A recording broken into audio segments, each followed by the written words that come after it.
Dari Bujur Timur Pak ya? Dari Sibolga ini? Barus ya?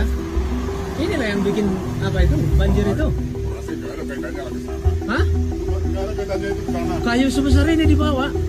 Ya, berapa ratus? Diameter? Berapa ratus kilometer itu dari? Hah?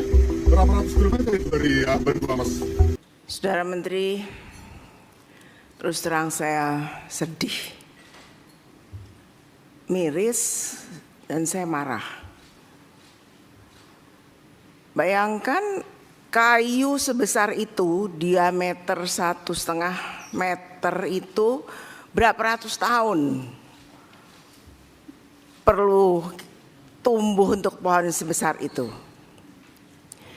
Ini manusia mana di Indonesia ini yang seenaknya aja bisa motong-motong kayu seperti itu. Dan yang lebih menjengkelkan, itu truk itu lewat di jalan raya 2 hari setelah peristiwa banjir ini.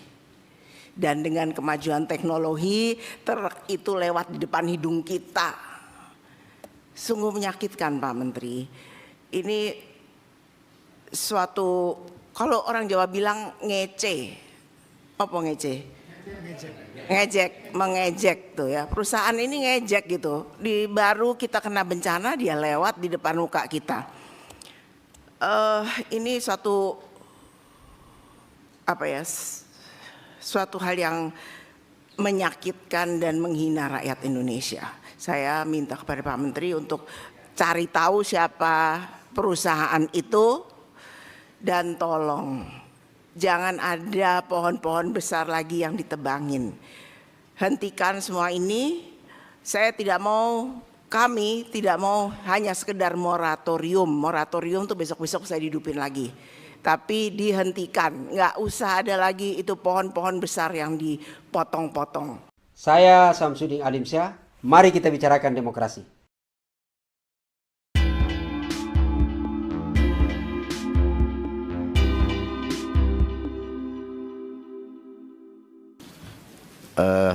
Pertama, kalau selama ini orang bilang bahwa bencana yang terjadi di Aceh, Sumut dan Sumber itu lebih dikarenakan faktor alam semata, saya kira faktor utamanya bukan di situ ya. Bencana yang luar biasa terjadi itu karena daya tampung, daya dukung lahan yang luar biasa rusak. Kenapa itu rusak? Yang rusak manusia. Siapa manusia itu? Bapak Ibu sekalian, bagi saya soal bukan hanya illegal logging dan alih fungsi lahan punya saham terbesar atas kerusakan yang terjadi di Indonesia. Deforestasi 1,4 juta hektar tanah sepanjang 2016-2025, kalau datanya di Aceh itu sungguh sangat luar biasa, dan ini menunjukkan tata kelola kehutanan kita masih tersesat dalam proses pembangunan yang berkelanjutan. Pemanfaatan hutan tidak satu frekuensi dengan perlindungan alam. Saya tidak sedang berbicara antara dipisahkannya Kementerian Kehutanan dan Lingkungan Hidup, tapi fakta nyatanya bahwa deforestasi legal melalui perizinan berusaha dan pemanfaatan hutan sungguh sangat luar biasa. Saya tidak menegasikan soal-soal illegal logging, tapi yang marak kalau di berbagai video, berbagai dokumenter, kayu-kayu gelondongan yang luar biasa gede itu saya kira bukan kelasnya, bukan pencuri kayu, bukan perambah hutan yang di sekitar hutan, tapi mungkin juga korporasi besar. Dan ini sudah diamini tadi dalam paparan Menteri bahwa ada banyak perusahaan-perusahaan yang nakal yang akan dicabut izinnya ke depan. Cuma saya butuh konfirmasi, apakah pencabutan izin itu butuh persetujuan Presiden? Setahu saya regulasinya sekarang sudah berubah tidak seperti itu. Saya tidak ingin niat Presiden untuk melakukan rehabilitasi hutan dan lahan, niat Presiden untuk menjaga alam ini, kemudian ketika perizinan itu tidak dicabut, ini akhirnya Presiden face to face dengan rakyat. Saya kira ini nanti butuh klarifikasi, jangan sampai karena yang salah adalah Kementerian Kehutanan, kemudian Presiden yang kena.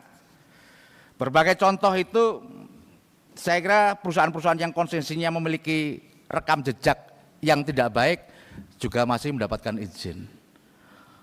Oleh karena itu tadi saya berterima kasih kalau Menteri Kehutanan sudah akan melakukan moratorium penghentian proses izin dan akan melakukan evaluasi total.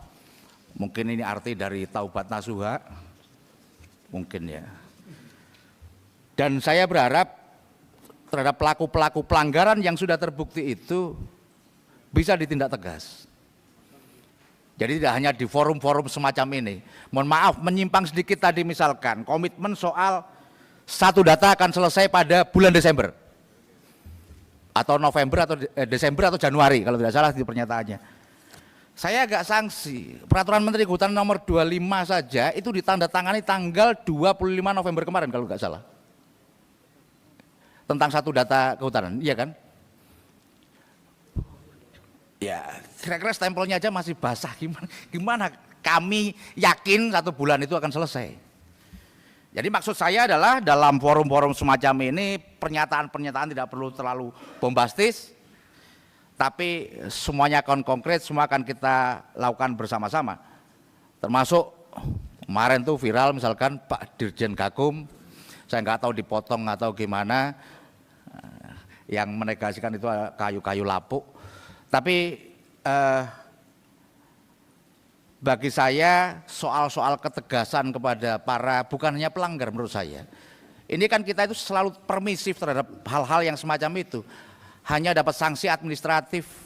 Kalau dinyatakan bersalah sebetulnya itu sudah kejahatan lingkungan luar biasa. Kalau di situ tadi hanya sekian kubik, benarkah tutupan lahan kita yang sudah ribuan hektar ini ketemu malingnya, buktinya hanya segitu saja.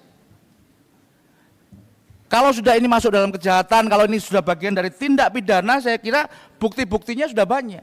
Pernahkah itu sampai ditarik semua alat-alat berat yang dipergunakan untuk melakukan tindak kejahatan? Saya baru tahu saja misalkan dalam raker sebelumnya diapakan sih kayu-kayu yang sudah hasil tangkapan barang bukti itu. Ini berikutnya kayak gini, kita lihat bencana masih terjadi. Saya belum mengkonfirmasi, tapi ada truk sudah bawa kayu-kayu gelondongan luar biasa. Jadi terhadap orang-orang yang melakukan tindak kejahatan kayaknya sama sekali tidak takut dengan aparat penegak hukum, sama sekali tidak takut dengan Dirjen Gakum, kementerian, tidak takut dengan negara. Ini harus evaluasi. Karena bisa jadi mereka tidak takut, selama ini melakukan pelanggaran toh hanya dicabut izinnya, toh hanya dianggap pelanggaran administrasi. Ini tidak tegas atau saya tidak tahu sedang ada apa permainan di balik itu. Kalau bicara soal kepastian, takut katanya ada perusahaan yang sudah melakukan pernyataan, oh enggak, kami semua legal. Ya kalau dari sisi normatifnya itu memang tidak melanggar. Setahu saya kalau bicara soal tujuan hukum itu satu soal kepastian, yang kedua soal kemanfaatan, yang ketiga soal keadilan. Bagaimana ketika kepastian hukum berbenturan dengan keadilan? Bagaimana kepastian hukum berbenturan dengan kemanfaatan? Yang harus didahulukan menurut saya adalah kemanfaatannya. Kalau menurut Pak Yohan, Pak Yohan nggak ada. Dalam ilmu fikih ini berbeda. Hukum dapat diubah selama membawa kemanfaatan. Saya memahami bahwa ini rangkaian panjang lah. Bukan berarti saya setuju Pak Menteri kemarin sudah ada yang bela. Ini baru setahun jabat masa semua dilimpahkan. Mari kita buktikan itu, kita evaluasi seluruh kebijakan selama ini yang terjadi seperti apa. Berikutnya, dengan keluarnya izin-izin yang semacam itu, akhirnya sesungguhnya kita negara mengalami kerugian yang luar biasa. Negara untungnya hanya kecil, tapi kemudian masyarakat kita semua ruginya begitu besar. Akibat banjir longsor di Aceh saja itu menelan kerugian sebesar 10,69 triliun. Sementara PNBP-nya, nanti dicek kalau salah, nggak sampai 1 miliar.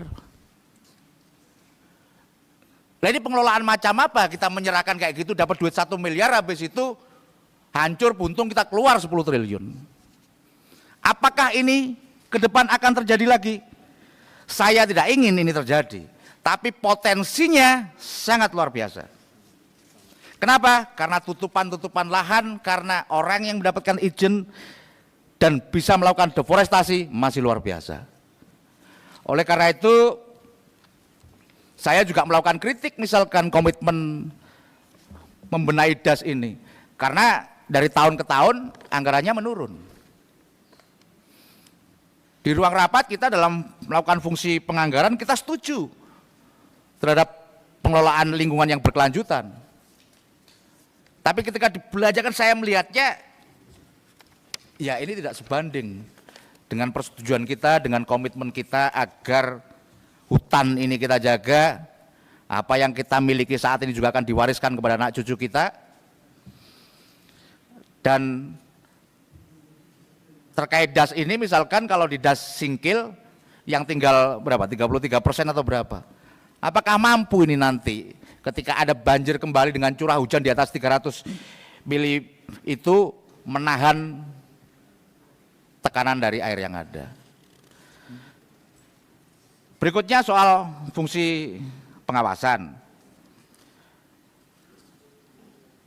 Yang kami potret selama ini fungsi pengawasannya memang tidak tegas, tidak melibatkan peran serta masyarakat, sehingga deteksi dini pun itu tidak akan pernah terjadi. Ada banyak perdebatan bagaimana mencari siapa sih pelaku ini, mulai dari citra satelit, mulai dari ketek kayunya. Tapi kan itu tidak simsalabim. Bagi orang-orang masyarakat pinggir hutan ketika pohon besar ditebang itu juga nggak mungkin langsung hilang, pasti akan ditumpuk dulu di pinggir-pinggir jalan, kemudian akan diangkut. Saya nggak tahu jumlah personelnya mau kurang atau gimana Pak Januanto, meskipun nggak banyak tapi kan sudah dikendarai trail kita pernah. Ya saya kira jangan juga terlalu spesifik, oh ya saya urusannya bukan itu. Ketika terjadi tindak pidana, ketika terjadi pelanggaran, wajib dong sama aparat melakukan itu. Tapi kalau jawabannya, oh itu beda, wah menurut saya jadi tidak masuk akal lagi. Sama dengan kami anggota DPR itu nggak boleh menolak aspirasi. Karena janjinya 1 Oktober memperjuangkan aspirasi apapun, nggak ada kaitannya dengan Komisi 4 juga harus kita perjuangkan. Bukan maksud saya nggak boleh lagi, mohon maaf Pak Dirjen, kalau saya oh itu beda gitu ya. Jadi janganlah ke depan alasan-alasan kayak gitu dimunculkan lagi. Oleh karena itu di forum ini saya ingin menyampaikan pertama, ke depan Kementerian Kehutanan perlu melakukan reformasi menyeluruh tata kelola perizinan hutannya. Yang kedua, prioritaskan kawasan konservasi dan hutan lindung. Berikutnya melakukan integrasi kebijakan kehutanan dan pengurangan risiko bencana. Kita dalam diskusi seringkali memang ketika ada kehutanan dan lingkungan hidup berbeda agak repot. Tapi tentu ada argumentasi yang lain ketika yang memberi izin dan yang ngawasi dalam satu tempat itu juga akan tidak menarik, akan terjadi banyak kebocoran. Dan yang terakhir, saya kira karena saya sendiri khawatir bencana-bencana seperti ini akan terjadi, dan saya kok melihat potensi itu ada, sehingga melakukan reformasi tata kelola kehutanan menjadi satu hal yang penting. Dan untuk mendorong itu, mohon izin pimpinan, kami mengusulkan ada pansus soal alih fungsi lahan. Ini kita gunakan agar semuanya terang benderang, agar semuanya tidak sekedar menjawabnya dengan taktis. Saya harap kementerian dalam pernyataan-pernyataannya bukan saja membawa atau bersifat empati, tapi juga yang harus hati-hati. Kemarin disampaikan, oh itu enggak mungkin karena pembalakan liar, yang mungkin hanya kayu lapuk, yang banyak terjadi pembalakan liar di wilayah Indonesia Timur. Tunjukkan ke kami, berarti lebih parah di Indonesia Timur. Jadi saya ingatkan terhadap sebuah kejahatan, kita tahu dan kita melakukan pembiaran, itu bisa saja nanti dianggap turut serta. Saya rasa itu saja. Sekali lagi dari beberapa hal itu tadi, terakhir saya mengharap forum ini saya jadi kesimpulan juga untuk membentuk pansus alih fungsi lahan. Kurang lebihnya mohon maaf. Assalamualaikum warahmatullahi wabarakatuh. Baik, terima kasih Pak Soni. Selanjutnya Ibu Alin Mus dari Partai Golkar. Terima kasih Bu Ketua. Yang saya hormati Bu Ketua, pimpinan dan Bapak Ibu anggota Komisi 4 yang saya banggakan. Pak Menteri, Pak Wamen, Pak Sekjen beserta jajarannya yang saya juga banggakan. Saya tidak mau berpanjang lebar karena kalau berbicara siapa yang salah, semuanya salah. Siapa yang benar, semuanya benar. Tapi kita melihat di sini ada yang ditunjuk sebagai penanggung jawab dan siapa yang diberikan untuk membabat hutan misalkan seperti itu.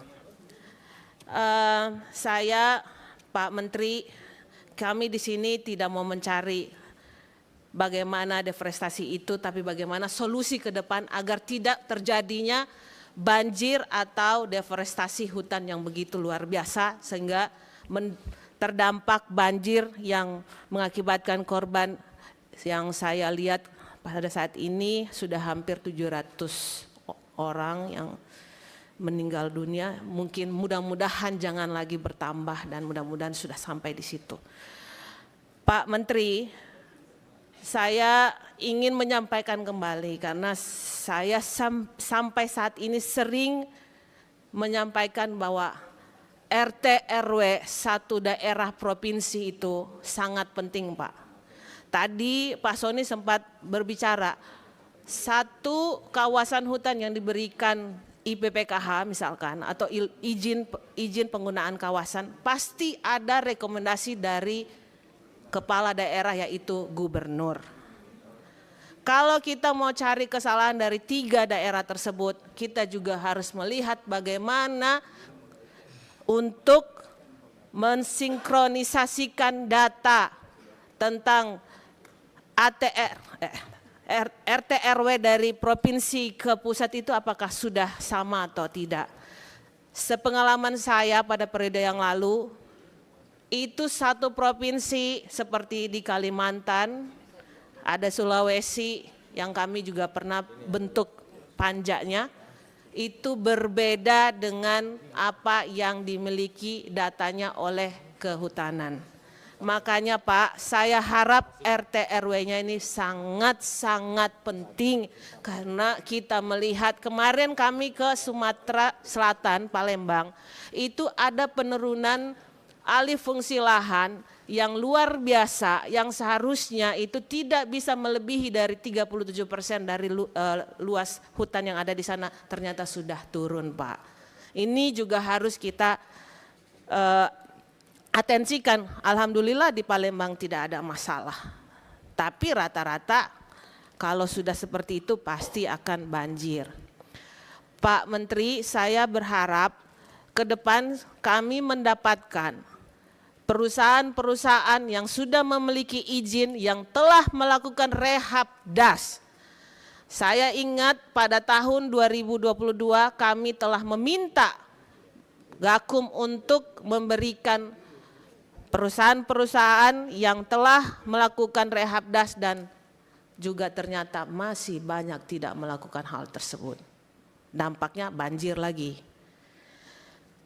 Dan seterusnya polisi hutan yang bisa kita ketahui kalau ada terjadi illegal logging, polisi hutannya yang ada di seluruh Indonesia rata-rata kalau lihat ular pasti takut ular. Kalau dulu ularnya yang takut polhutnya masih muda-muda Pak, tapi kalau sekarang udah tua-tua Pak. Ini juga penting, ataukah kehutanan bisa juga melihat bahwa citra satelit ini kadang ngelihat dari atas memang ada pembukaan lahan. Skala yang saya dengar dari Menteri ATR BPN itu skala 1 juta per berapa gitu. Padahal kalau udah di lapangannya langsung Pak melebihi dari apa yang dipotret oleh citra satelit tersebut. Bukaannya lebih besar daripada dilihat dari citra satelit. Mungkin ada alat yang bisa deteksi hal tersebut untuk pembukaan lahan hutan. Kemudian Pak Menteri, kita tidak perlu lagi kembali ke belakang, tapi mungkin apa yang terjadi sebelum-sebelumnya menjadi atensi Pak Menteri agar tidak terjadi di masa Pak Menteri menjabat menjadi Menteri Kehutanan, sehingga penurunan status hutan, hutan lindung, hutan yang digunakan untuk pertambangan atau perkebunan bisa kita lihat dengan jelas. Yang saya juga ingin sampaikan Pak Menteri, dari luas daratan seluruh Sumatera Pak Menteri, mungkin kita bisa mengetahui berapa sih luas yang bisa lagi diberikan izin. Bukaan hutan baru itu masih sisa berapa lagi? Ataukah mungkin ditertibkan kuota seperti di Sulawesi dan di tempat saya di Maluku Utara? Agar tidak lagi ada pembukaan-pembukaan lahan yang baru atau hutan yang baru, atau memang diprediksikan sesuai dengan luas lahan hutan di provinsi masing-masing. Karena Pak, kalau kita satu dataran Provinsi Sumatera secara utuh dibagi Sumatera Selatan, Sumatera Utara, Aceh, Riau, kalau ditotalkan secara keseluruhan dari izin yang sudah diberikan kepada perusahaan-perusahaan untuk pembukaan lahan, mungkin sangat banyak dan sangat luas, dan dampaknya nanti untuk semua daerah tersebut. Saya berharap ke depan kita menjaga kelestarian hutan kita, dan saya juga berharap pemerintah bisa memberikan PNBP dari hasil kehutanan itu bisa dikembalikan kepada pemerintah Kementerian Kehutanan agar bisa membantu anggarannya, karena saya tahu anggaran dari PNBP dari Kementerian Kehutanan ini sangat besar, tapi yang balik ke Kementerian Kehutanan sangat kecil, hampir kalau nggak salah tuh 0,01% dari PNBP yang didapat oleh Kementerian Kehutanan. Dan saya berharap jangan saling menyalahkan. Saya dengar kemarin ada surat yang diberikan kepada Pak Menteri, termasuk Pak Menteri SDM, Pak Menteri Kehutanan dan Lingkungan Hidup untuk Taubatan Nasuha. Kalau nggak salah lagi trending di TikTok dan di Instagram. Kalau ada yang menyampaikan kayak gitu, tolong dijawab aja Pak. Kita bertobat sama-sama. Jangan saling menyalahkan gitu. Tepuk tangan aja kalau mau tepuk tangan. Saya berharap Pak Menteri rapat ke depan kami bisa mendapatkan satu data RT RW terus Rehabdas. Nah, dikarenakan juga baru tadi kita rapat bersama untuk Pansus Agraria yang pasti juga koneksi dengan kehutanan, makanya itu kami berharap bisa mendapatkan data yang valid dari Kementerian Kehutanan, dan juga kalau bisa dipanggil gubernur-gubernurnya untuk bisa disinkronisasi datanya. Terima kasih Bu Ketua. Baik, terima kasih Bu Alin. Selanjutnya Ibu Melati dari Partai Gerindra. Baik, terima kasih Ibu Ketua. Yang saya hormati Ibu Ketua, segenap pimpinan Komisi 4, dan juga yang saya hormati Pak Menteri Kehutanan beserta jajaran. Saya Melati, Pak, fraksi Partai Gerindra. Saya mendapatkan materi ini, mencoba mempelajari materi yang disampaikan oleh kami para anggota berkaitan dengan hutan. Dan ini jelas dituliskan Pre for Sumatera Barat, Sumatera Utara, dan juga Aceh. Saya terus terang saja, saya Dapil Bangka Belitung, pas kejadian ini membuat saya secara pribadi nggak bisa tidur, mikirin ini gimana nasib saudara-saudara kita di sana. Lalu fungsi hutan yang selama ini kita bangga-banggakan sepertinya ada yang hilang. Pak Menteri yang saya hormati, saya paham Bapak baru saja ditugaskan di tahun 2024 ketika Pak Prabowo dilantik sebagai presiden. Lalu data yang disampaikan, Bapak tadi sudah memaparkan ada data deforestasi Indonesia tahun 2020 sampai dengan September 2025. Di sini sepertinya ada tren penurunan. Di tahun 2024 itu saya melihat menjadi puncaknya di angka 216 216.216. Harusnya Bapak beserta jajaran itu memaparkan apa yang menjadi penyebab tren ini turun. Jadi kalau saya berpikir secara asumsi, jangan-jangan ini bukan prestasi. Jangan-jangan memang udah gak ada lagi lahan untuk deforestasi. Ini harusnya dijelaskan. Kenapa ini tren ini kenapa turun? Syukur-syukur ini memang ada langkah-langkah usaha kita untuk mengurangi terjadinya deforestasi.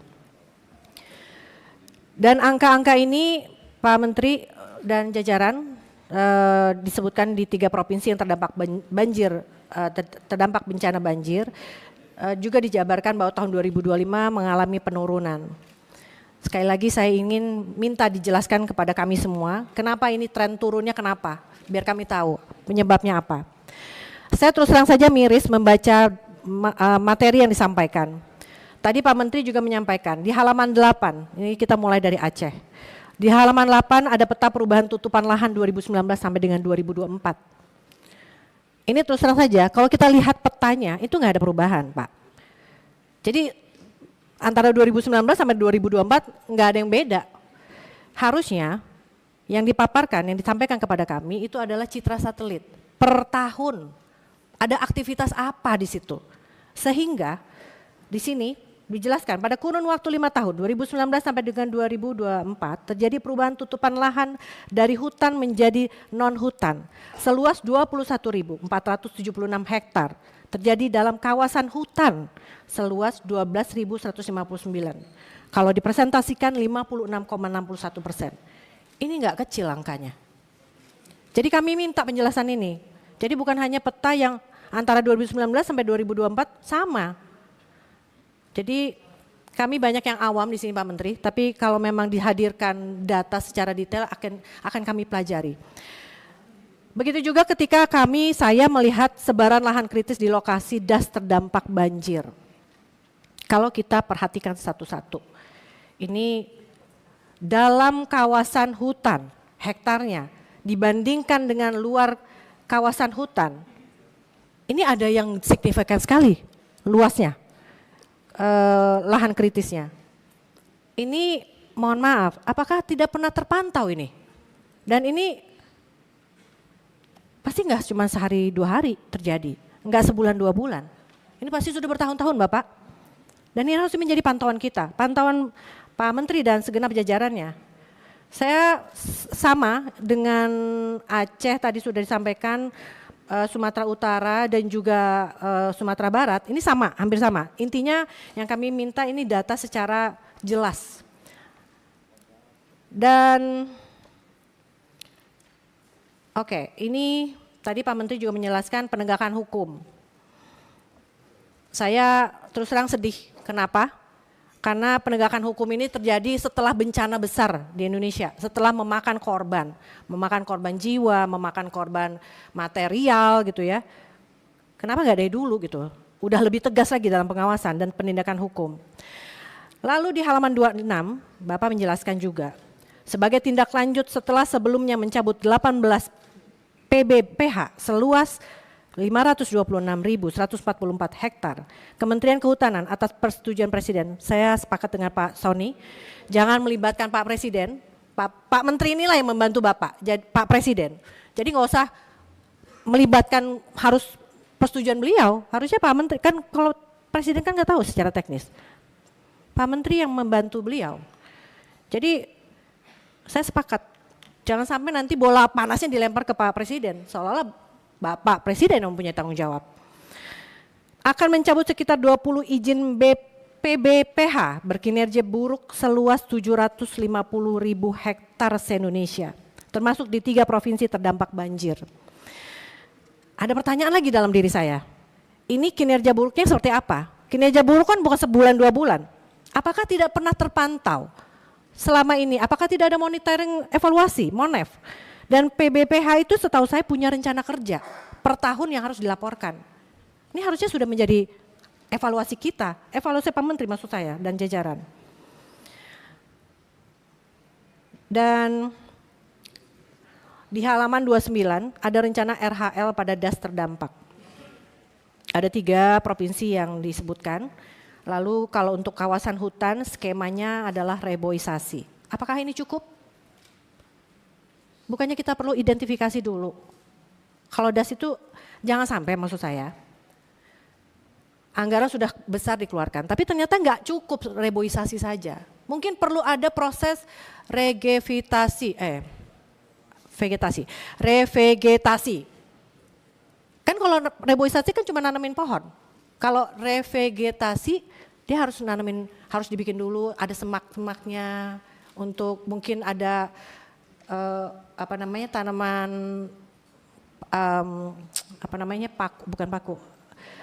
paku-pakuan. Jangan sampai dengan anggaran yang minim itu ini nggak manfaat. Jadi saya mau nanya nih, apa cukup dengan reboisasi skemanya untuk rencana RHL pada DAS terdampak? Saya pikir ini terlalu dini, harusnya identifikasi dulu Pak. Dan berkaitan dengan anggaran, saya pernah berkomunikasi dengan teman-teman di Kementerian Kehutanan, Dinas Kehutanan, bahwa enggak juga harus kita terpaku dengan anggaran yang ada dari APBN, juga bisa melibatkan swasta yang bertanggung jawab. Mereka sudah memanfaatkan hutan atau pinjam pakai, dia harus bertanggung jawab. HGU, iya. Bisa melibatkan mereka. Jadi kita optimal Pak kerjanya. Lalu di halaman 30, poin 4 mendorong pembentukan satuan tugas pengelolaan DAS lintas KL dan mengembangkan sistem aplikasi untuk pemantauan terhadap mitigasi banjir sebagai early warning system di DAS, termasuk digitalisasi pemantauan, pemenuhan kewajiban, pemanfaatan dan penggunaan kawasan hutan. Dalam pandangan saya, kenapa seolah-olah kita harus menyiapkan dengan adanya sistem aplikasi terhadap mitigasi banjir, ini seolah-olah kita sudah nyiapin, kita harus banjir nih, kita harus seharusnya kan di awal dulu nih, jangan sampai terjadi banjir yang harus kita siapkan. Bukan kita menyiapkan mitigasi banjir, seolah-olah kita sudah siap bakal banjir. Oke, kita siap dengan banjir gitu kan. Kan harusnya yang harus kita lakukan adalah bagaimana kita tidak sampai banjir. Itu kan pengawasannya, harusnya sampainya seperti itu kan. Jangan sampai lagi ada bencana, ada banjir, baru kita bikin mitigasi ini. Saya rasa itu Bapak, Pak Menteri dan jajaran yang saya hormati. Mohon maaf saya agak semangat berapi-api karena hutan ini buat saya, buat kami semua mempunyai fungsi yang luar biasa. Dan kalau memang tidak melalui dengan pengawasan yang ketat, ini banjir besar ini, bencana ini bukan hanya terjadi di 3 provinsi. Kita akan menjadi ketar-ketir nantinya kedepannya di beberapa provinsi yang ada di Indonesia. Itu saja, terima kasih Ibu Ketua yang saya cintai. Terima kasih. Wabillahi taufiq wal hidayah. Wassalamualaikum warahmatullahi wabarakatuh. Salam Indonesia Raya.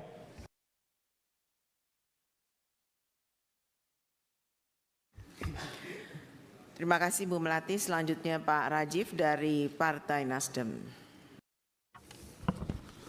Terima kasih Ketua. Izin Pak Johan pimpinan.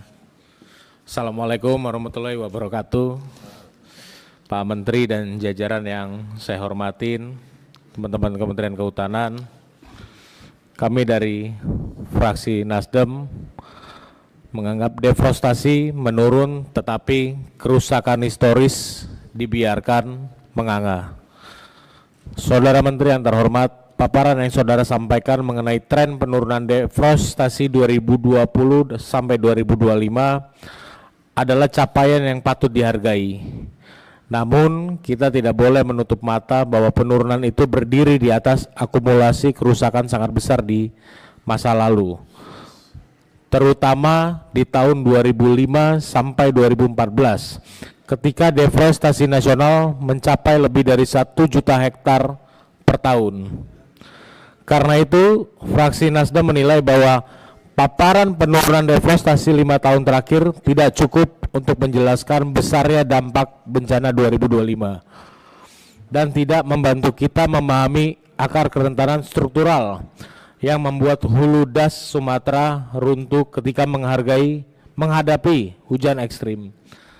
Pertanyaannya Pak Menteri, bagaimana Kemenhub menjelaskan bahwa tren penurunan deforestasi 2020 sampai 2025 dianggap cukup. Sementara kerusakan historis 2005 sampai 2014 yang mencapai lebih dari 1 juta hektar per tahun telah menciptakan utang ekologis yang menjadi akar kerentanan hulu das dan memicu besarnya dampak bencana 2025. Dan apa rencana konkret pemerintah untuk memulihkan kerusakan struktural tersebut yang tidak dapat ditangani hanya dengan menurunkan deforestasi jangka pendek? Yang kedua, fraksi Nasdem juga telah mengamati Pak Menteri, mungkin di kejadian bencana ini kita tahu yang sempat viral adalah termasuk pembangunan PLTA Batang Toru. Yang turut disebut sebagai salah satu faktor yang memperparah kerusakan kawasan hulu das. Berdasarkan laporan BNPB 3 Desember 2025, korban meninggal akibat banjir Sumatera telah mencapai 770 dan Sumatera Utara mencatat 299 korban jiwa, angka tertinggi dibanding provinsi lain. Temuan lapangan menunjukkan korelasi kuat antara titik-titik kerusakan terparah dan kawasan yang mengalami perubahan bentang lahan secara signifikan. Tidak hanya PLTA, Walhi dan Jatam turut menuding 6 perusahaan lainnya. PT Aginkot Research, dia tambang, PT Sol, geothermal, PT Pahae Julo Mikro Hydro, dan PT Toba Pop Lestari. Nah, khusus PT Toba ini sampai Bupati Samosir itu mengeluarkan edaran tidak mau menerima CSR dan bantuan apapun dari PT Toba. Saya punya suratnya Pak Menteri. Jadi sampai Bupati pun lagi butuh pun dia patut diapresiasi, dia nggak mau, dia menganggap perusahaan ini merusak lingkungan. Jadi kami minta penjelasan dari Kementerian Kehutanan seperti apa PT Toba Top ini. Karena di surat ini saya bacain surat dari Bupati Samosir. Dalam rangka mempertahankan kelestarian, poin 1, tidak menertibkan rekomendasi atau dukungan pelaksanaan kegiatan yang berpotensi merusak lingkungan. 2, tidak menerima bantuan CSR dari pihak perusahaan lembaga dari usaha yang berpotensi merusak lingkungan termasuk PT Toba Pop Lestari Tbk. Artinya kalau sampai bupati aja berani, dia berada di daerah sana dan perusahaannya juga di sana berani mengeluarkan edaran, itu kan berarti perusahaan ini mungkin menjadi penyebab perusakan dan bencana ini, gitu Pak Menteri. Dan yang terakhir, sikap fraksi Nasdem. Fraksi Nasdem percaya bahwa negara harus hadir tidak hanya saat menyisir korban, tetapi juga saat menyisir akar persoalan. Bencana Sumatera 2025 adalah peringatan keras bahwa kita tidak bisa lagi bergantung pada narasi penurunan deforestasi semata. Yang dibutuhkan adalah keberanian politik untuk menertibkan peti atau tambang ilegal, meninjau ulang izin bermasalah, mempercepat pemulihan hulu das dan membangun ulang daya dukung ekologis Sumatera. Kami ingin memastikan bahwa tragedi ini menjadi titik balik, bukan sekedar catatan tahunan bencana. Dan yang terakhir Pak Menteri, kami dari fraksi Nasdem bukan mau menyalahkan masa lalu, tapi kita bicara setelah ini masa depan seperti apa. Mungkin itu aja, sekian, terima kasih pimpinan Pak Menteri. Assalamualaikum warahmatullahi wabarakatuh. Terima kasih Pak Rajif. Selanjutnya Ibu Hindun Anissa dari PKB. Assalamualaikum warahmatullahi wabarakatuh. Pimpinan yang saya hormati, Pak Menteri Kehutanan, Pak Wakil Menteri dan seluruh jajaran Kementerian Kehutanan yang saya hormati, para anggota Komisi 4 yang saya hormati, ada beberapa hal yang mungkin tadi juga sudah ada yang disinggung, tapi saya hanya memperdalam saja. Yang pertama terkait dengan paparan dari Pak Menteri tadi terkait dengan skala lahan kritis di 3 provinsi ini. saya setuju dengan tadi yang sudah disebutkan oleh Pak Sony kalau tidak salah ya, bahwa ini memang harus ditingkatkan anggarannya, karena kalau kita hitung ini sangat tidak masuk akal gitu, dengan anggaran yang hanya 29 miliar untuk RHL ini sangat tidak masuk akal. Dan di sini saya lihat Pak Menteri sudah ada soal optimalisasi sumber-sumber untuk RHL itu. Saya kira ini perlu dijelaskan lebih rinci lagi apa yang akan diupayakan gitu untuk tadi mengoptimalisasi sumber-sumber lain untuk anggaran RHL ini. Kemudian yang kedua terkait soal tadi ada penurunan deforestasi nasional gitu ya, dan penurunan di provinsi terdampak ya. Tapi kita lihat bahwa data DAS ini memperlihatkan titik-titik perubahan tutupan yang sangat terkonsentrasi.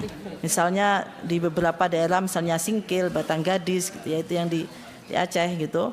Sehingga penurunan nasional ini tidak membebaskan daerah-daerah hotspot dari risiko banjir.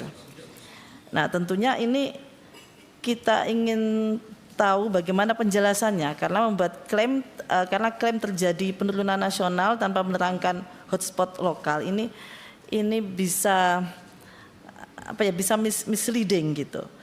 Nah, kita ingin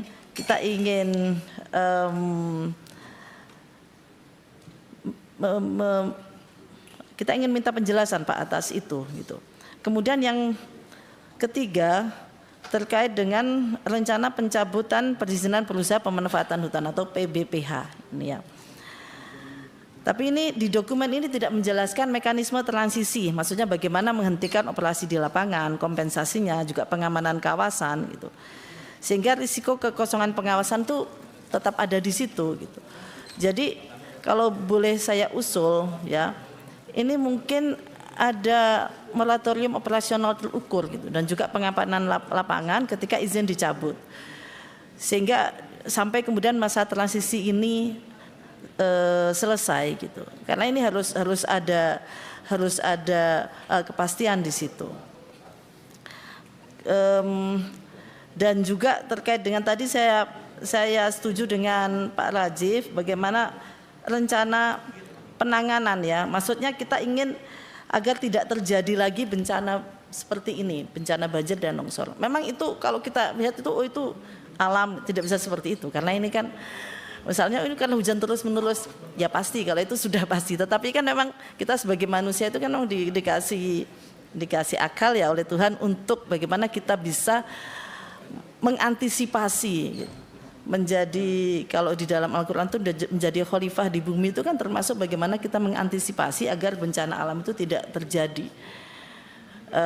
Dan itu mungkin ya yang kemudian ada istilah taubat nasuha itu bukan untuk satu atau dua orang, tapi untuk kita semua. Karena kalau dalam Al-Quran juga bahwa bencana ini terjadi ini kan ya kita semua ikut andil gitu. Kita semua itu artinya ya memang kita semua bukan untuk satu atau dua orang saja yang kemudian namanya taubat itu ya bareng-bareng sebagai bahan refleksi kita semua gitu. Dan itu mungkin juga yang kalau saya tadi ada soal surat, mungkin tadi surat itu kan tidak ada sebenarnya ya Pak soal ajakan taubat nasuha ya, suratnya ya Pak ya. Nanti Pak Menteri bisa ceritalah soal surat itu ya Pak. Ya. Terima kasih. Ya. Bu, Assalamualaikum warahmatullahi wabarakatuh. Waalaikumsalam. Selanjutnya Pak Rahmat Saleh dari PKS. Makasih Ibu Pimpinan. Assalamualaikum warahmatullahi wabarakatuh. Saya Rahmat Saleh, kebetulan dari Dapil Sumatera Barat, salah satu provinsi yang terdampak banjir pada hari ini. Pertama, kami atas nama masyarakat Sumatera Barat tentu mengucapkan terima kasih kepada Ibu Ketua Pimpinan yang langsung hadir ke seluruh tempat bencana terutama Sumatera Barat bersama pimpinan yang lain yang alhamdulillah hadir juga. Kemudian Pak Menteri yang kami hormati, tadi di awal Pak Menteri mengutarakan data yang seolah menampilkan bahwa sudah terjadi data penurunan deforestasi dari tahun ke tahun. Dan pesan yang kita tangkap itu menguatkan bahwa Kementerian Kehutanan dalam hal ini masih menganggap bahwa penyebab utama banjir itu bukanlah deforestasi atau masalah pembalakan hutannya. Ini kemarin juga ada pernyataan dari pejabat kementerian. Kita ingin menyampaikan data ya, periode 2016 sampai 2025 itu hampir 1,4 juta hektar di Aceh, Sumatera Utara, Sumatera Barat itu deforestasi untuk aktivitas 631 perusahaan pemegang izin tambang, HGU sawit, BPPH, geotermal, izin PLTH dan juga yang lain-lain. Nah, ini angka yang besar Pak Menteri ya. Oleh karena itu kalau kita berbicara mungkin tadi data di akhir ini kemudian itu kita anggap deforestasi bukanlah penyebab, itu menurut kita adalah sesuatu yang salah untuk kita sampaikan kepada masyarakat. Kita berharap tentu jangan sampai di tengah kondisi-kondisi yang sekarang masyarakat sedang berduka, hampir 765 per jam 10 kemarin itu sudah meninggal, 650 belum ditemukan. Kemudian kita pejabat mengeluarkan pernyataan-pernyataan yang menyakiti hati masyarakat. Kemudian ini juga ada data lahan luas lahan kritis kita itu hampir 12,7 juta hektar, itu tahun 2024. Tentu kita juga ingin tahu nih apa ke depan langkah Pak Menteri untuk penanganan lahan kritis ini sehingga potensi dampak pada bencana alam seperti banjir yang longsor terjadi sekarang itu tidak terjadi lagi gitu ya. Nah, kemudian juga kalau seandainya deforestasi ini dianggap bukan penyebab utama banjir ya, kita juga ingin menyampaikan bahwa dari tahun ke tahun ya, data Kementerian Kehutanan nilai ekspor terkait industri kehutanan termasuk dari Sumatera Barat itu terus meningkat ya. Kita punya data ada 5 perusahaan besar di Sumatera Barat sekarang itu yang itu jumlahnya dari bulan ke bulan kita evaluasi tahun ini hasil hutan yang diproduksi itu semakin meningkat. Nah nanti insya Allah datanya akan kita berikan ya, tidak usah kita sebutkan PT-nya, tapi ini menurut kita adalah sesuatu hal yang juga menyumbang besar terhadap bencana-bencana banjir ini. Nah oleh karena itu Bapak-Bapak dari kementerian dan teman-teman semua, di sisi lain ada regulasi yang mungkin tidak putus dikisah di Komisi 4, termasuk dalam hal ini adalah Undang-Undang Cipta Kerja yang sudah disahkan, itu yang menyebabkan juga terjadinya kurang kemampuan kita dalam pengendalian pembalakan hutan ini. Di antaranya salah satu pasal yang dicabut di situ adalah masalah kewajiban 30% hutan di daerah aliran sungai, itu di pasal itu dicabut, kemudian termasuk dalam hal PPPP yang diterbitkan dalam pengelolaan hutan ini kita tidak bisa kontrol. Oleh karena itu mungkin kita dari Kementerian Kehutanan itu juga bisa menyampaikan nanti di rapat-rapat Menko atau yang lain, itu perlu nggak kita evaluasi Undang-Undang Cipta Kerja yang menyebabkan kontrol kita terhadap pelanggaran pembalakan hutan ini tidak bisa kita lakukan. Pak Menteri dan pimpinan yang kami hormati, kami fraksi PKS mengapresiasi kedatangan Pak Presiden ya, langsung turun tangan. 1 hari setelah Bu Ketua turun ke Sumatera Barat, hari berikutnya Pak Presiden datang. Yang menarik, ini tentu menjadi pengobat bagi masyarakat yang kena banjir. Kita mendengarkan bahwa Pak Presiden menyampaikan bahwa uang-uang yang dimaling oleh para maling-maling yang terjadi di negara ini, itu akan beliau ambil kemudian akan dibantu untuk Sumatera Barat dan juga provinsi yang lain. Itu pernyataan beliau. Dan kita bangga dengan itu. Dan salah satu fakta sekarang Pak Menteri, kita ingin menyampaikan bahwa sekarang itu hampir ratusan ribu hektar kebun sawit yang mereka itu melanggar di atas HGU mereka, yang mereka menanam di atas kawasan hutan. Misalnya di Agam sekarang, Agam itu wilayah terparah di Sumatera Barat, ada satu kampung itu terbenam Pak Menteri. Di situ ada Satgas PHK tertibkan aktivitas ilegal seluas 3.043 hektar di cagar alam meninjau. Di Sumatera Utara juga seperti itu. Ada sekitar 47.000 hektar sawit yang berada di padang lawas dan itu juga sudah disita oleh Satgas PHK. Oleh karena itu, dalam momen ini kami ingin menyampaikan ini kebun sudah dikuasai oleh negara. Dari hasil penyitaan terhadap pembalak-pembalak, kemudian bajingan-bajingan yang mereka itu menanam sawit di luar HGU di kawasan hutan. Dan ini perlu diambil, jual itu semua ladang, kemudian berikan itu untuk pembangunan infrastruktur yang hampir belasan triliun di 3 provinsi ini. Jangan sampai sekarang di tengah TKD yang sedang menurun dari pemerintah pusat ke daerah, dihantam lagi oleh bencana banjir, kemudian diberikan lagi ke daerah untuk membangun, itu tidak bisa. Oleh karena itu, ini ada kesempatan bagi kita untuk mengambil alih aset itu yang sudah dipegang oleh negara, kemudian berikan itu kepada wilayah masyarakat kita. Pak Menteri yang kami hormati, perlu kami sampaikan bahwa mereka itu sudah menikmati hasil puluhan tahun, menuai hasil sawit yang berada di kawasan hutan. Sekarang hampir 2,3 juta penduduk merasakan dampak banjir, mereka enak-enak tidur di Singapura sana. Kita tahu perusahaannya. Mereka tinggal di luar negeri, tapi uang di mereka keruk, kemudian sekarang masyarakat menikmati banjir. Nah, oleh karena itu jangan sampai mereka menikmati kopi melihat kita menderita, kemudian tidak dihukum, hanya diambil lahan itu. Yang selama ini mereka dapatkan kemana? Mereka harus hadir, datang bertanggung jawab kepada masyarakat yang terdampak banjir. Betul. Bapak Menteri yang kami hormati, 1 nyawa bagi itu sangat berharga.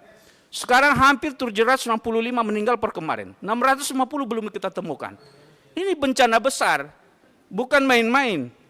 Oleh karena itu, saya pernah membaca ya, tanggal kemarin, itu tanggal 18 November, itu kabinetnya Pak Ferdinand Marcos di Singapura, di Filipina. Mereka itu banjir penyebabnya, tapi gentleman 2 menterinya mengundurkan diri karena merasa menganggap tidak mampu mengatasi itu. Jadi bukan sesuatu yang salah juga kalau menteri yang tidak sanggup mengatasi ini mundur juga. Itu adalah tugas yang mulia menurut saya. Demikian, Assalamualaikum warahmatullahi wabarakatuh. Baik, terima kasih Pak Rahmat Saleh. Selanjutnya Pak Heri Dermawan dari Partai Amanat Nasional. Terima kasih pimpinan. Yang terhormat Ibu Ketua Komisi dan pimpinan Komisi 4, rekan-rekan anggota Komisi 4, Pak Menteri Kehutanan beserta jajarannya. Jadi pembicara terakhir begini risikonya Pak. Jadi semua sudah terungkap habis dan 99,9% saya sepakat dengan para pembicara terdahulu. Ya. Tetapi Pak ada beberapa hal yang ingin saya sampaikan. Kementerian sudah berhasil mengidentifikasi masalah. Pertanyaan saya, Bapak sudah mengadakan progres, sudah rencana tindak lanjut dan lain sebagainya. Nah, kalau sudah permasalahan sudah diidentifikasi, terus mau diapakan? Ya, kalau cuma hanya mengidentifikasi masalah tanpa tindak lanjut, ya apa artinya lah, gitu kan ya. Nah, yang kedua, disebutkan kita akan mengadakan reboisasi dengan beberapa cara lah, melalui KPR dan lain sebagainya. Tetapi reboisasi itu kan butuh waktu. Kita nanam pohon hari ini mungkin dia bisa jadi tegakan paling cepat 3 tahun lagi. Nah, dari 0 ke 3 tahun, apa yang kita lakukan? Amit-amit ya, andai kata ada terjadi itu seperti hari ini lagi. Saya rasa di Kementerian Kehutanan banyak orang pintar. Ya, profesornya juga banyak. Tolong dong dipikirkan, ya, menuju dari 0 sampai 3 tahun, ini apa yang akan kita lakukan? Supaya ya kalau tidak bisa menolkan akibat, bagaimana meminimalisir gitu. Ya mungkin tadi apa yang disampaikan Ibu Melati, revegetasi kayak atau apapun lah, atau mungkin dibuat kanal-kanal atau apapun ya. Saya rasa di Kementerian Kehutanan pasti akan bisa memberikan suatu terobosan. Yang berikutnya saya membaca lahan kita itu sekitar 130 juta hektar hutan, tetapi mirisnya Polhut kita itu hanya sekitar 8.600 kalau nggak salah. Kita bayangkan bagaimana bisa dia memberikan, jangankan mengadakan pengawasan, memberikan laporan saja pasti tidak valid. Jangan kalah dong dengan Kementerian Pertanian, sekarang hari ini sudah punya 37.000 PPL. Bayangkan Kementerian Pertanian untuk mengatur orang-orang baik, petani kan orang-orang baik, itu sekarang sudah punya 37.000 dan rencananya akan 70.000. Nah, kehutanan ini, Satgas Jagawana ini kan bukan mengurus orang-orang baik saja. Ya, di situ ada orang-orang yang tidak baik.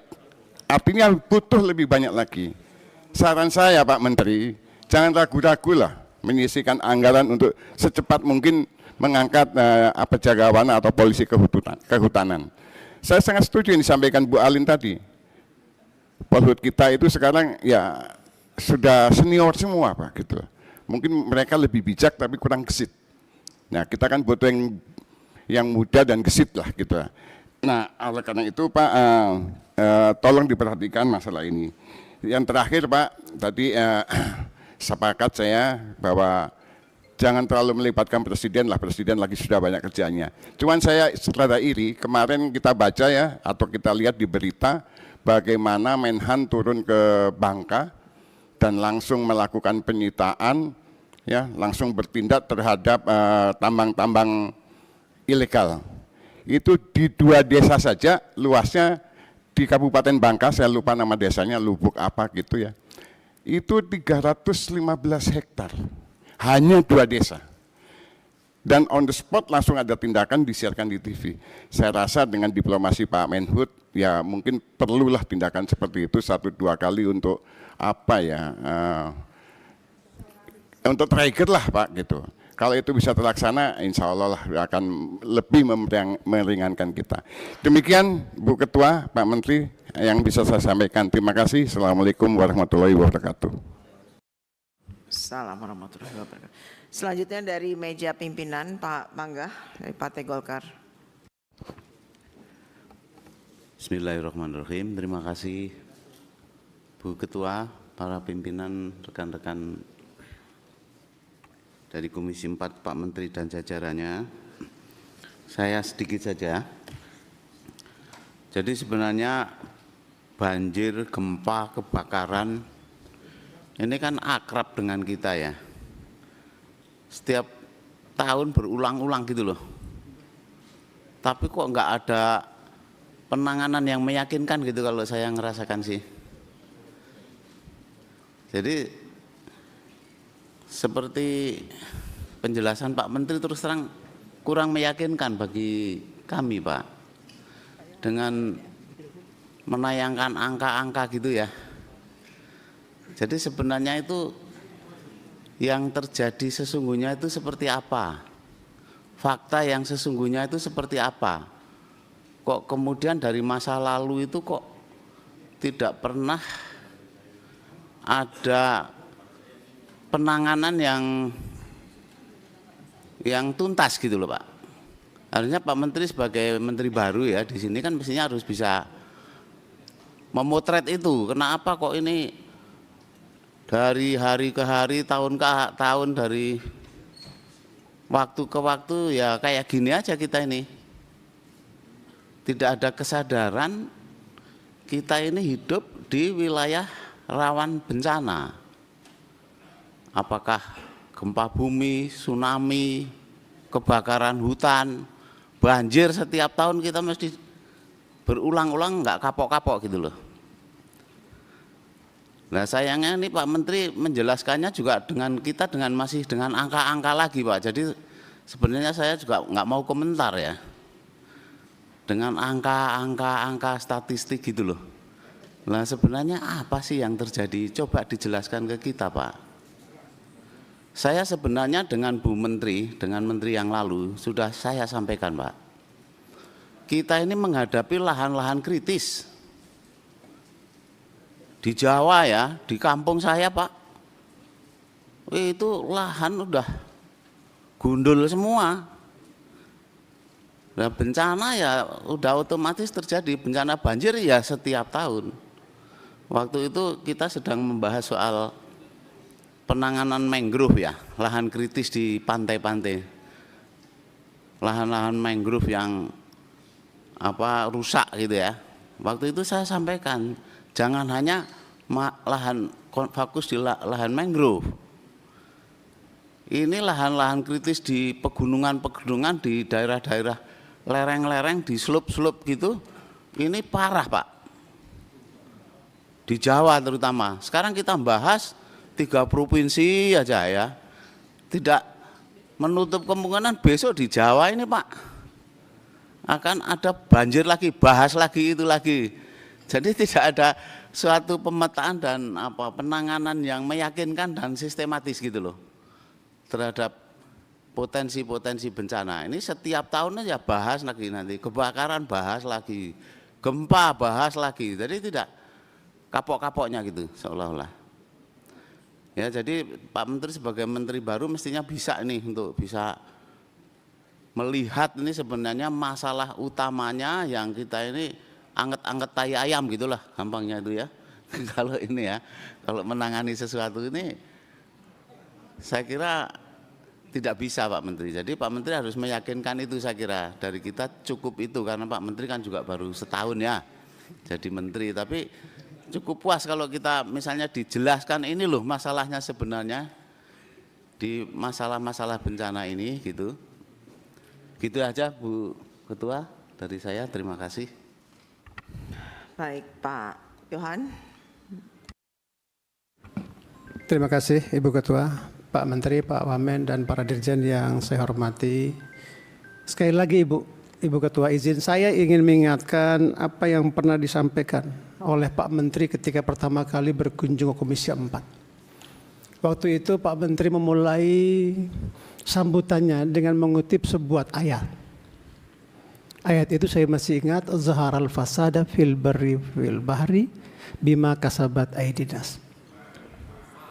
Bahwa telah terjadi kerusakan di darat dan di bumi, di laut, karena kerakusan, keserakahan, ulah tangan manusia. Itu yang Pak Menteri bacakan ketika pertama kali Pak Menteri berkunjung ke Komisi 4. Dan hari ini Allah menunjukkan kepada kita ada musibah besar, ya toh, secara nyata depan mata kita menggambarkan ayat yang Pak Menteri baca itu yang kebetulan menjadi tanggung jawab Pak Menteri. Di waktu yang bersamaan juga di pertemuan kita yang pertama, banyak anggota mengingatkan pada Pak Menteri, Pak Menteri jangan ulangi lagi kesalahan pada masa lalu. Negara ini tidak boleh kalah sama yang lain. Tidak boleh kalah sama pembalak liar, tidak boleh kalah sama pengusaha-pengusaha yang seenaknya merusak alam kita, yang kemudian rakyat menjadi korban daripada keserakahan itu. Dan kita bertanggung jawab karena kita yang memberikan izinnya. Nah oleh karena itu Pak Menteri yang saya hormati, cukup Pak. Jangan lagi kesalahan kebijakan yang kita buat rakyat yang menanggung korbannya. Dan saya kira inilah mungkin momentum seperti Pak Menteri katakan, kita harus berani dan kita harus mendukung apa yang telah diperjuangkan Pak Presiden dengan membentuk Satgas PKH yang kemarin lahan-lahan yang kritis, yang salah sudah diambil. Nah ini jangan dimain-mainin lagi Pak. Nah kita berharap Pak dengan kebijakan yang benar mudah-mudahan tidak ada kesalahan di masa yang akan datang yang kemudian rakyat menanggung korban dari apa yang kita kerjakan ini. Saya kira hanya itu Pak Menteri, saya ingatkan karena ayat yang Anda baca saya paham dan bebannya juga saya kira kita semua bertanggung jawab dengan ayat yang Anda baca itu. Demikian Ibu, wassalamualaikum warahmatullahi wabarakatuh. Pak Alex. Terima kasih Ibu Ketua. Yang terhormat Ibu Bapak semua. Alex Indra Lukman, fraksi Partai Demokrasi Indonesia Perjuangan, nomor anggota 162, daerah pemilihan Sumatera Barat 1. Baru kali ini rapat yang saya harus mencatat sedemikian panjang Pak Menteri. Jadi mohon izin Ibu Ketua kalau kali ini saya bicara agak panjang. Data yang Bapak sampaikan, deforestasi hutan yang turun. Saya curiga, kebun kayu monokultur Bapak hitung sebagai ganti hutan primer, hutan alam primer di hulu sungai. Sehingga deforestasinya turun. Itu juga tercermin dari data yang dipaparkan bahwa kerusakan di daerah aliran sungai sedemikian dahsyatnya. Maka tidak heran kalau banjir bandang ini luar biasa. Kalau ada data, ada foto mungkin, dan pasti saya rasa bapak-bapak juga sudah ketahui. Ada gelondongan kayu di Sanyang Baka, Kabupaten Solo. Itu kita pastikan dari Taman Nasional Kerinci Seblat, Pak. Kayunya. Coba Pak bayangkan. Gimana nggak terjadi seperti ini? Kalau memang pembiaran itu sudah terjadi sedemikian lama, Pak. Bapak tadi nunjukin ada 3 kasus. Ada 3 foto yang saya lihat. Nih, yang sudah terungkap. Apa? Ayo, upaya pemulihannya. Saya pastikan sampai sekarang juga belum. Ini kan yang disampaikan ini baru cuman soal pembabatan hutan, pembalakan liar, secuil Pak. Bapak tidak paparkan ya toh, data tambang ilegal yang menghancurkan hutan sedemikian parahnya. Ayo dong, buka. Itu kan di sepanjang aliran sungai itu semuanya juga tambang ilegal. Nggak bakal punya izin kok. Dan itu kawasan hutan. Kemana aja kita selama ini Pak?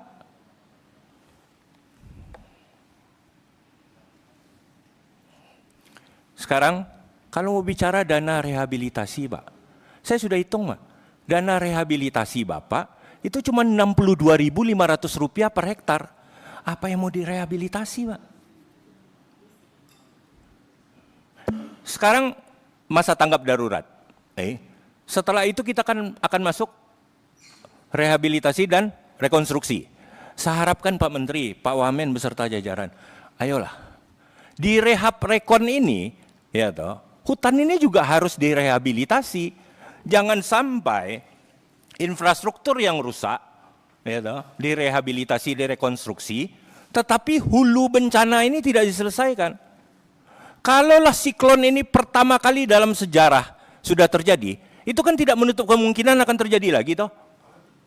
Jangan nanti curah hujan lagi yang disalahkan.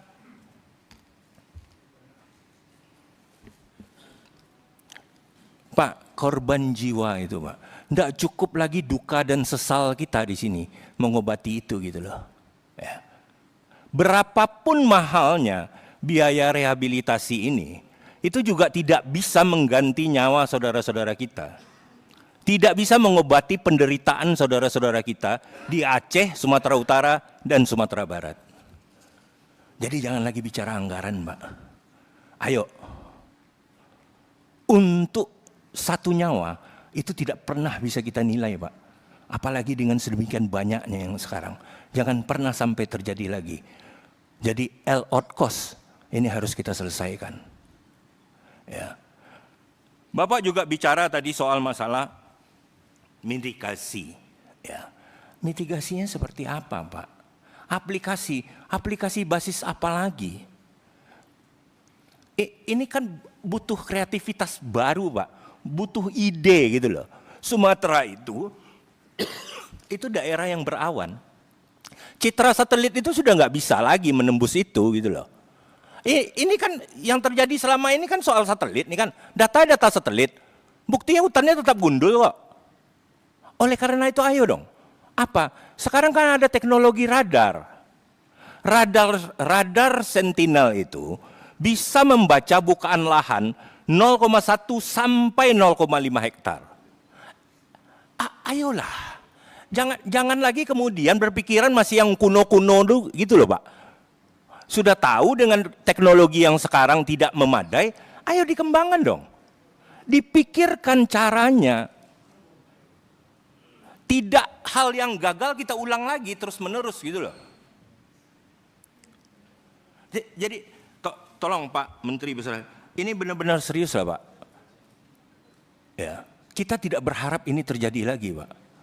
Kami di Sumatera Barat itu Pak, kalau gempa udah makanan sehari-hari Pak. Ya. Cuman itu ya di dalam tanah ya. Nggak ada juga yang pernah bisa kami salahkan gitu loh. Ketika tanah ini bergerak gitu loh. Karena tidak bisa dimitigasi gitu loh. Belum ada juga ilmunya sampai ke sana gitu loh. Maka kami kalau di bawah 6 skala Richter nggak lari Pak keluar rumah Pak. Kalau sudah di atas 6 baru lari keluar rumah. Tapi kalau ini bisa Pak. Ini bisa dimitigasi. Kita tahu penyebabnya. Ayo. Kami pasrah dengan gempa Pak. Kami berdoa kalau sudah soal gempa. Tapi kalau soal ini kami tidak terima. Karena ini bisa diurai dan bisa diselesaikan. Terima kasih Ibu Ketua. Baik, terima kasih. Saya mau menambahkan sedikit. Bisa ditayangkan.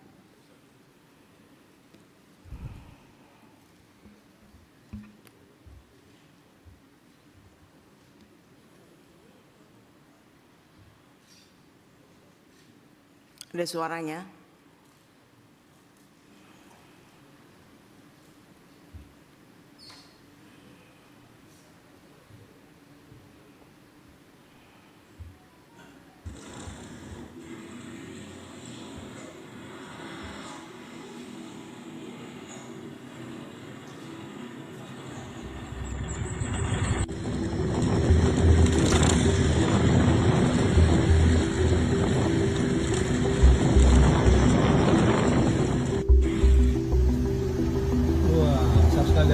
dengar Pak ya? Dari Sibolga ini? Barus ya? Inilah yang bikin apa itu? Banjir itu? Hah? Kayu sebesar ini dibawa? Ya berapa ratus? Diameter? Berapa ratus kilometer itu dari? Hah? Berapa ratus kilometer itu dari Banyumas ke Sibolga? Wow. Udah merancangnya itu Pak.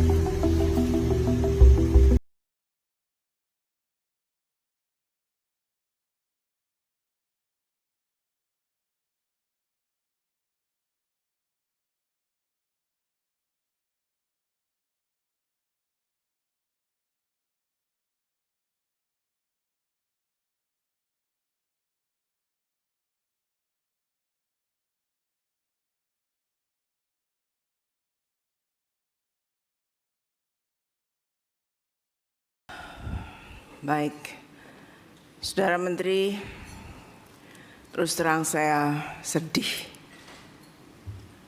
miris, dan saya marah. Bayangkan kayu sebesar itu, diameter 1,5 meter itu berapa ratus tahun perlu tumbuh untuk pohon sebesar itu. Ini manusia mana di Indonesia ini yang seenaknya aja bisa motong-motong kayu seperti itu? Apa salah tuh kayu? Dia bikin salah tuh pohon tuh apa? Dia bikin begitu banyak kebaikan buat manusia. Pencegah erosi, memberikan udara, menyaring udara yang segar buat manusia. Kok dipotong gitu aja? Dan yang lebih menjengkelkan, itu truk itu lewat di jalan raya 2 hari setelah peristiwa banjir ini. Dan dengan kemajuan teknologi, truk itu lewat di depan hidung kita. Sungguh menyakitkan Pak Menteri. Ini suatu, kalau orang Jawa bilang ngece. Apa ngece? Ngejek, mengejek tuh ya. Perusahaan ini ngejek gitu. Baru kita kena bencana dia lewat di depan muka kita. Ini suatu suatu hal yang menyakitkan dan menghina rakyat Indonesia. Saya minta kepada Pak Menteri untuk cari tahu siapa perusahaan itu dan tolong jangan ada pohon-pohon besar lagi yang ditebangin. Hentikan semua ini. Saya tidak mau, kami tidak mau hanya sekedar moratorium. Moratorium tuh besok-besok saya hidupin lagi. Tapi dihentikan, nggak usah ada lagi itu pohon-pohon besar yang dipotong-potong.